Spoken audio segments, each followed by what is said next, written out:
బ్రోకర్లు, real estate వ్యాపారులు, పెద్ద పెద్దోళ్ళు ఆక్రమించుకోగా ఒక 300 ఎకరాలు మిగిలింది నిజమే. అయితే వీళ్ళ గుడిసెలు మాత్రం 300, 400.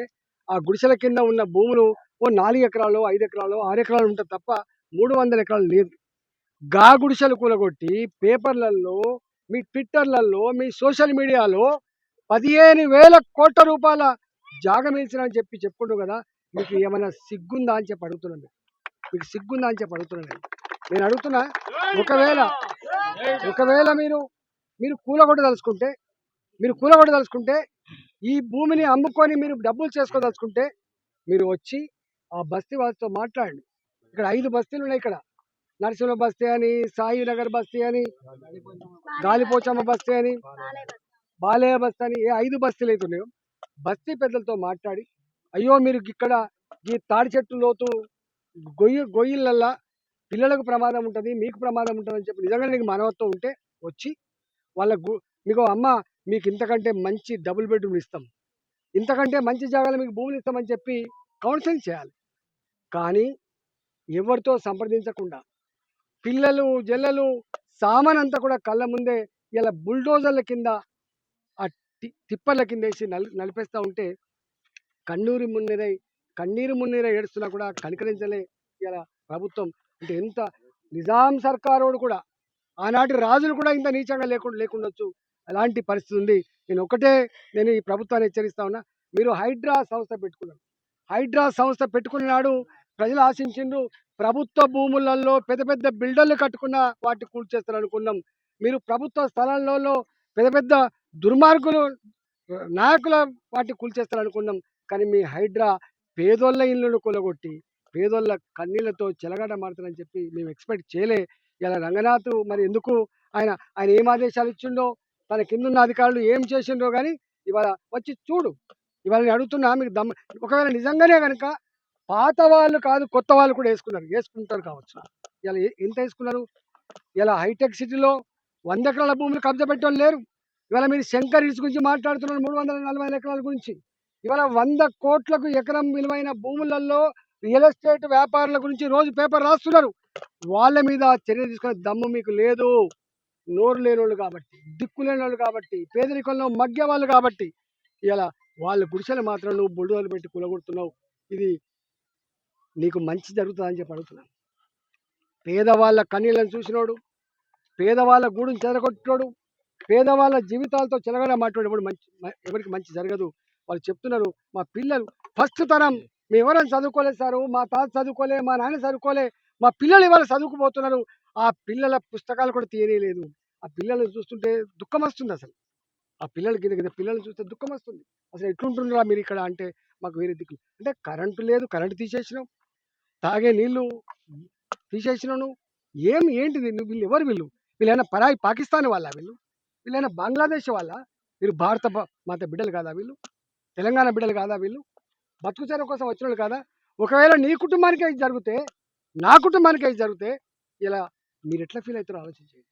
సాటి మనిషిని కన్నీళ్ళని అర్థం చేసుకున్నాడు, సాటి మనిషిని ఒక బాధ లేవు.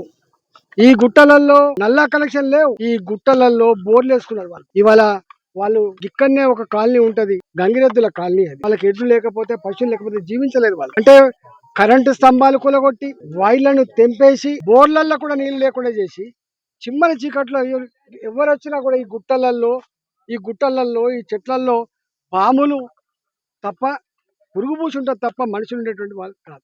వాళ్ళకు దిక్కు లేదు కాబట్టి, వాళ్ళకు ఇంకొక మార్గం లేదు కాబట్టి అనేక మంది పిల్లలకి పాములు కలిసి చచ్చిపోయినా, అనేక మంది ఆనాడు క్వారీలలో చేతులు కోల్పోయినా, మనుషులే చచ్చిపోయినా కూడా దిక్కు లేదు కాబట్టి భరించుకుంటూ ఇక్కడ. ఇవాళ ఏమాత్రం కొంచెం మంచి జీవితం బతకాలనుకున్నా కూడా ఈ గాజుల రామారం ఈ అడవులలో ఇంత దీనావస్థ బతికే పరిస్థితి లేదు. బ్రోకర్లు ఉండొచ్చు, బ్రోకర్లు భూములు ఆక్రమించుకున్నారా, బ్రోకర్లు పేదల దగ్గర డబ్బులు తీసుకున్నా, నేను దాన్ని జోలిపోతలేను, వాళ్ళు ఉరి తీయండి, మాకేం సంబంధం లేదు. కానీ 30 ఏళ్ల క్రితం 40 ఏళ్ల క్రితం ఏ చిన్న రేకుల షెడ్లు వేసుకొని పిల్లలతోటి పశువులతోటి వాళ్ళు జీవనం కొనసాగిస్తున్నారో వాళ్ళ ఇళ్లను కూలగొట్టి, ఆ కూలగొట్టేది కూడా ఎప్పుడు కూలగొట్టిండ్రు? తెలంగాణలో బతుకమ్మ పండుగ నా మహిళలకి, నా ఆడబిడ్డలకు సెంటిమెంట్ పండుగ. ఇవాళ తెలంగాణ అంతా బతుకమ్మ సంబరాల్లో ఉంటే వీళ్ళు మాత్రం కన్నీటితో కుమిలిపోతున్నది. ఇవాళ బతుకమ్మ పండుగ రోజు ఈ ప్రజల పేద ప్రజల కన్నీళ్ళు చూసిన ప్రభుత్వం ఇది. ఇవాళ కూలగొట్టి 15,000 కోట్ల రూపాయల భూములట, 15,000 కోట్ల రూపాయల భూములు కాపాడిందని చెప్తున్నారు. ఇలా మొత్తం ఇళ్ళే 300 ఇళ్ళు, 400 ఇళ్ళు. ఒకవేళ 300 ఇళ్ళు 60 గజాల చొప్పున అయితే ఒక 18 ఎకరాలు అవుతుంది. ఒక 18,000 గజాలు అయితే ఎంత అవుతుంది? 300 ఇళ్ళు అంటే 60 గజాల చొప్పున ఒక 18,000 గజాలు అవుతుంది. రెడ్డి గారు, మీరు తక్షణమే మీ హైడ్రాతో ఈ పేదల గూడును కూలగొట్టేటువంటి పద్ధతి ఆపండి. ఒకవేళ నిజంగానే ఇక్కడ ఏమైనా బ్రోకర్లు ఉంటే బ్రోకర్లు అరెస్ట్ చేయి, బ్రోకర్ల దగ్గర ఏమైనా డబ్బులు వసూలు చేస్తే రికవరీ చేయి, మాకు బాధలే. కానీ పేదల జీవితాలతో చెలగాటమాడే ప్రయత్నం చేయొద్దని చెప్పి హెచ్చరిస్తున్నా. ఇప్పటికే అనేక సార్లు మేము ఎవడు ఉంటాడండి చెరువుల పక్కబంటి బస్తీలన్నీ, చెరువుల పక్కబంటి ఎవరుంటారు? మూసినది పక్కబంటి ఎవరుంటారు చెప్పండి? పేదవాళ్ళు అయితేనే ఉంటారు. నాకు 5,000 గజాలు పుక్కడికిస్తా అన్నా కూడా నేను మూసినది పక్కబంటి కట్టుకోలేను. నేను 5,000 గజాలు ఇస్తానా కూడా నేను పోయి చెరువులో కట్టుకోలేను నేను. కానీ ఇలా పేదవాళ్ళు దిక్కులేక కన్న గడ్డను వదిలిపెట్టి, కనిపించిన అమ్మ నాన్న వదిలిపెట్టి, చిన్న పిల్లల్ని వేసుకొని పొట్టు చేత పట్టుకొని హైదరాబాద్లో ఇలా ఈ పని చేసుకొని బతకటంల మీద నీ ప్రతాపం చూపిస్తే ఏంది నీ ఇందిరమ్మ రాజ్యం? ఏంది నీ ఇందిరమ్మ రాజ్యం? ఇదేనా నా ఇందిరమ్మ రాజ్యం? నువ్వు ఇచ్చిన 2,500 రూపాయల గురించి మాట్లాడతలేవు, నీవు ఇచ్చిన డబ్బులు పట్టింపుల గురించి ఇవాళ మాట్లాడతలేవు, నువ్వు పిల్లలకు 5 లక్షల రూపాయలు ఇస్తానో విద్యానిధి కింద మాట్లాడతలేవు, కానీ గూడు చెదగొట్టే ప్రయత్నం చేస్తున్నావు. ఇది మంచిది కాదు అని చెప్పి హెచ్చరిస్తా ఉన్నా. ఇంకొకసారి కనుక పేద జోలికి వస్తే వాళ్ళ కోపాగ్నిలో మాడి మషి అయిపోతుంది నీ ప్రభుత్వం. నీ తాత జాగిర్ కాదు ఇది, నీ నిజాం సర్కార్ కాదు. నీకు మళ్ళీ 2020లో ప్రజల దగ్గర రావాల్సిందే, దండం పెట్టవలసిందే, వాళ్ళ ఆశీర్వాదం పొందవలసిందే అనే విషయం మీరు మర్చిపోకండి. కాంగ్రెస్ పార్టీ నాయకులారా, గమనించండి. మీరు గమనించండి. మీరు ఎవరి మీద కోపంతోటో పేదల మీద దౌర్జన్యం చేసే ప్రయత్నం చేయొద్దని చెప్పి హెచ్చరిస్తా ఉన్నా.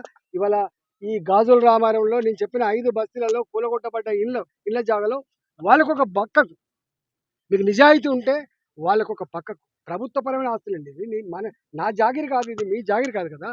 ఇది ప్రభుత్వపరమైన ఆస్తులు.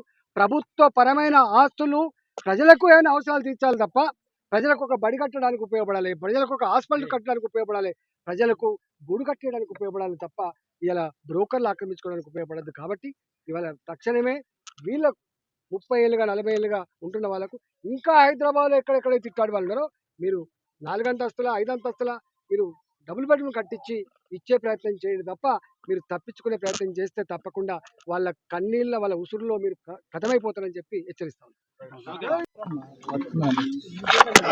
గాజుల రామారం ఈ ప్రాంతంలో 307, 308, 329, 342 ఈ సర్వే నంబర్లలో ఒక 300 ఎకరాల పైచిలకు ప్రభుత్వ భూమి ఉండే. తాతలు, తండ్రులు, ఇవాల్టి పిల్లలు ఇవన్నీ కూడా గుట్టలతో చెట్లతో మనుషులు అడుగుపెట్టే ప్రాంతం కాదు ఇది. 60 ఏళ్ల క్రితం 70 ఏళ్ల క్రితం ఇక్కడ 5,000 రూపాయలు కూడా ఎకరం దేకటోడు ఎవరు లేడు. గా కాలంలో ఇక్కడ కంకర మిషన్లు పెట్టుకున్నారు. ఇక్కడ ఆ కంకర మిషన్లలో పనిచేయడానికి తెలంగాణ వ్యాప్తంగా ఒడ్డరుళ్ళు కానీ ఇతర పేద వర్గాలు వాళ్ళ గ్రామాలను వదిలిపెట్టి వాళ్ళ పిల్లా జనం వేసుకొని ఈ పాములలో, ఈ ప్రమాదాలలో, ఈ కంకర మిషన్ల పడి చేతులు పోగొట్టుకున్న వాళ్ళు, కాళ్ళు పోగొట్టుకున్న వాళ్ళు జీవనం గడిపి 30-40 ఏళ్ళ క్రితమే ఇక్కడే బతికినోళ్ళు. కాబట్టి ఇదే క్వారీల దగ్గర 60 గజాలలో వాళ్ళు గుడిసెలు వేసుకున్నారు. ఒక తరం కష్టపడితే ఆ గుడిసెలు మెల్లగా రేకుల షెడ్లుగా మారిపోయినాయి. ఇవాళ ఇక్కడ తెలంగాణ రాష్ట్ర ప్రభుత్వం రేవంత్ రెడ్డి గారు నేను ఒకటే అడుగుదలుచుకున్నా. రాజ్యాంగం పేదవాళ్ళకి కూడు, గుడ్డ, నీడ ఈ మూడింటిని గ్యారంటీ చేసింది. బాబాసాహెబ్ అంబేద్కర్ గారు ఈ దేశంలో ఉన్న సంపదలో అందరి సమానంగా రాకపోయినా కనీసం పేదవాళ్ళకి కూడు అందించాలి. దాని ఫలితమే ఇవాళ రేషన్ కార్డులు. గుడ్డ అందించాలి, గూడు అందించాలి. దాని ఫలితమే ఇవాళ ఒకనాడు ఇందిరమ్మ ఇల్లు అని మీరు ఏదో గొప్పలు చెప్పుకున్నారో ఇండ్లు. ఇక్కడ నువ్వు గూడునిచ్చేది పక్కకు పెట్టి నీ డబుల్ బెడ్రూమ్లు దేవుడరికి కానీ 30 ఏళ్ళుగా 40 ఏళ్ళుగా ఇదే చిన్న పిల్లల్ని వేసుకొని ఈ క్వారీలు బంద్ అయిపోతే చుట్టుపక్కల ఇళ్లలో పనిచేసుకునే వాళ్ళు, కన్స్ట్రక్షన్ కంపెనీలలో పనిచేసుకునే వాళ్ళు, ఇవాళ హోటళ్ళల్లో పనిచేసుకునే వాళ్ళు, కూరగాయలు అమ్ముకునే వాళ్ళు, వీళ్ళంతా కూడా పేదవాళ్ళు. ఇవాళ హైడ్రా వచ్చి ఒక దేశం ఇంకో దేశం మీద దాడి చేస్తే చెప్పకుండా చేయకుండా ఎట్లయితే దొంగ దెబ్బ కొడతారో ఇవాళ వీళ్ళ మీద ఒక దేశమే దండయాత్ర చేసినట్టుగా వందల మంది పోలీసులు, పదుల సంఖ్యలో జేసీపీలు ఇవాళ కనిపిస్తే లోపలేస్తాం, చంపేస్తాం అనే పద్ధతిలో పూట పేదవాళ్ళ మీద దాడి చేసి వాళ్ళ కళ్ళ ముందే వాళ్ళ ఇళ్ళన్ని కూడా కూలగొట్టింది. ఇవాళ నేను అడుగుతా ఉన్నా, నేను నా మనవడో నా కొడుకో ఇట్లాంటి పరిస్థితిలో ఉంటే నేను ఎట్లా ఫీల్ అవుతానో ఇవాళ ఏ తల్లికైనా పిల్లలు పిల్లలే, ఏ తల్లికైనా పిల్లలు పిల్లలే. ఉన్న వాళ్ళ తల్లులైనా లేని వాళ్ళ తల్లులైనా వాళ్ళ కళ్ళ ముందే గూడు చెదిరిపోయి ఆ చిన్న పిల్లలు వేసుకొని రాత్రంతా కూడా వర్షంలో ఉన్నారంటే వాళ్ళ దీనావస్థ ఏందో వాళ్ళకి అర్థం కావాలి. మనుషులైతే మానవత్వం ఉంటే ప్రభుత్వం అనే సోయి ఉంటే ఈ బాధ వాళ్ళకి అర్థమవుతుంది.